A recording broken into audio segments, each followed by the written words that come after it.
Hello दोस्तों, कैसे हो आप लोग। स्वागत है आपका मेरे चैनल देहाती सिस्टर में। जैसा कि आप सबके डिमांड पे मैंने हैंड रिटेन नोट्स अपना शेयर करना शुरू कर दिया है। तो आज मैं पढ़ूंगी भारत का भूगोल में मैंने पहला क्लास स्टार्ट कर दिया है। तो चैप्टर वाइज अभी चलेगा ये, तो आप लोग ज़रूर वीडियो में बने रहें क्योंकि ये निचोड़ है, बहुत ही अच्छा है। तो आज का क्लास शुरू करने से पहले अगर आपने चैनल को सब्सक्राइब नहीं किया तो सब्सक्राइब कर लें। मेरा प्लेलिस्ट देखें, उसमें सारा प्लेलिस्ट बना हुआ है सब सब्जेक्ट का, तो उसे आप जाकर ज़रूर चेक करें। और रोज़ ही क्लास आता है तो चैनल को सब्सक्राइब कर ले, बेल आइकन को प्रेस कर ले। तो चलिए आज का क्लास हम लोग शुरू करते हैं। आज हम लोग ना सबसे पहले भारत का सामान्य परिचय देखेंगे। इसमें कुछ पॉइंट है जिसको आप देख ले कि हमें क्या क्या पढ़ना है क्लास 1 में। अब क्लास 1 है। पहला पॉइंट है भारत का इतिहास। दूसरा है कि भारत की अवस्थिति कहाँ क्या है। तीसरा भारत का विस्तार। उसके बाद भारत का आकार, मतलब भारत कितना लंबा कितना चौड़ा क्या है। भारत में से गुजरती कर्क रेखा, मतलब कर्क रेखा किन किन राज्यों से होकर गुजरती है। भारतीय समय मानक रेखा और भारत की सीमाएं। इस सारे टॉपिक को हम लोग कवर करेंगे। तो क्लास में लास्ट तक बने रहें, पेशेंस बना के रखें और ज़रूर नोट्स अपना हैंड रिटन खुद का तैयार करें। सबसे पहले हम लोग पढ़ेंगे भारत की अवस्थिति, मतलब भारत की अवस्थिति। भारत महाद्वीपीय भाव का सिद्धांत किसने दिया था? तो अल्फ्रेड वेगनर ने दिया था। ये बहुत इंपॉर्टेंट है। महाद्वीप का नाम था पेंजिया और जल भाग का नाम था पेंथलासा 1912 में। 1912 के समय में महाद्वीप जो था उनका नाम था पेंजिया और जल से भरा जो भाग था उसका नाम था पेंथलासा। पेंजिया दो भागों में बट गया, बीच में जल आ गया। यानी मानते हैं ये पेंजिया है ना, तो ये दो भागों में बट गया और बीच में जल आ गया। तो ये बीच में जो जल आ गया ना उसे बोलते थे तैतीस सागर। मतलब ये जो बीच वाला जल वाला भाग था इसे बोलते थे तैतीस सागर। और उत्तरी भाग था अंगारा लैंड या लॉरेसिया। इसको दो नाम बोला जाता, अंगारा लैंड या लॉरेसिया। और दक्षिण भाग जो था उसको बोला जाता था गोंडवाना लैंड। तो अंगारा लैंड दो भागों में फिर बट गया। जैसे अंगारा लैंड ऊपर वाला था ना उत्तरी भाग, तो अंगारा लैंड दो भाग में बट गया था। उत्तरी अमेरिका अंगारा लैंड में आता था और यूरेशिया।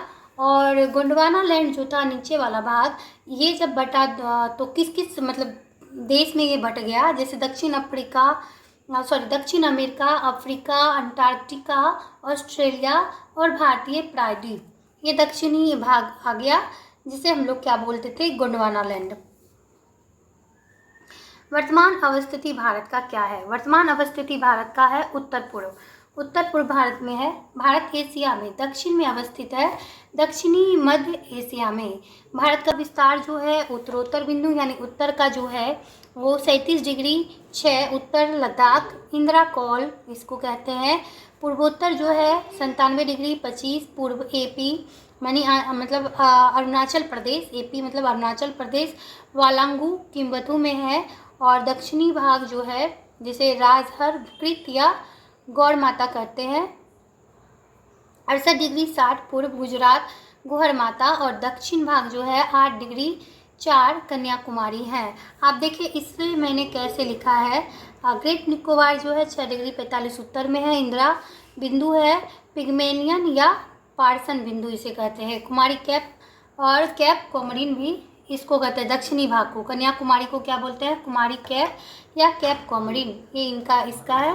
तो आप देखिए मैंने इसको कैसे बनाया है इस टाइप से। आप वैसे पढ़ने में थोड़ा सा मुश्किल होता है तो मैंने ऐसे बना लिया, आप भी एक बार ऐसे बना लें। जैसे पूरब पश्चिम, आप बताएं बहुत लोगों को ये नहीं पता था कि पूरब किधर होता है। तो पूरब इधर है, पूरब पश्चिम उत्तर और दक्षिण। तो ये पूरा वाला भाग जो है 97 डिग्री 25 पूर्व अरुणाचल प्रदेश वालांगू जैसे मैंने ऊपर लिखा था किम्बथू। और उत्तरी भाग है 37 डिग्री 6 उत्तर लद्दाख इंदिरा कौल। फिर इधर से पश्चिम भाग आप देखिए यहाँ पे पूर्व ही लिखा हुआ है। ये पूर्व इसलिए लिखा है ना कि जब आप मैप देखिए ना तो ये ना उत्तर और पूर्व में, भारत की अवस्थिति उत्तर पूर्व में है इसलिए यहाँ पे पूर्व ही है। लेकिन जैसे हम दिशा पढ़ते हैं ना तो इस टाइप से ही पढ़ते हैं, तो उसको आप दिमाग में रखें।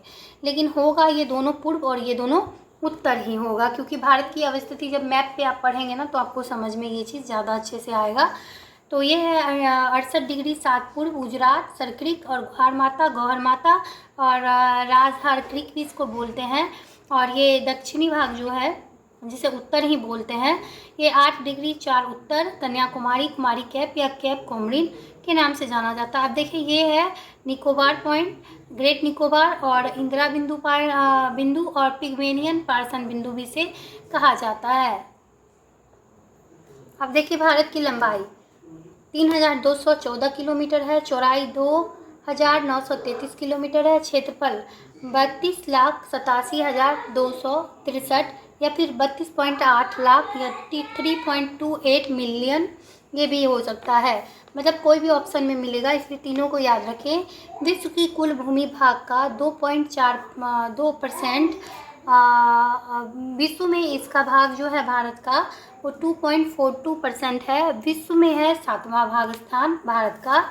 दक्षिण क्षेत्रफल की दृष्टि से देखें 7वां कैसे आता है, तो देखिए रूस, कनाडा, यूएसए, चीन, ब्राज़ील, ऑस्ट्रेलिया और भारत 1 2 3 4 5 6 और 7वां भाग है भारत। भारत से पहले ऑस्ट्रेलिया है बड़ा, उसके बाद ये है।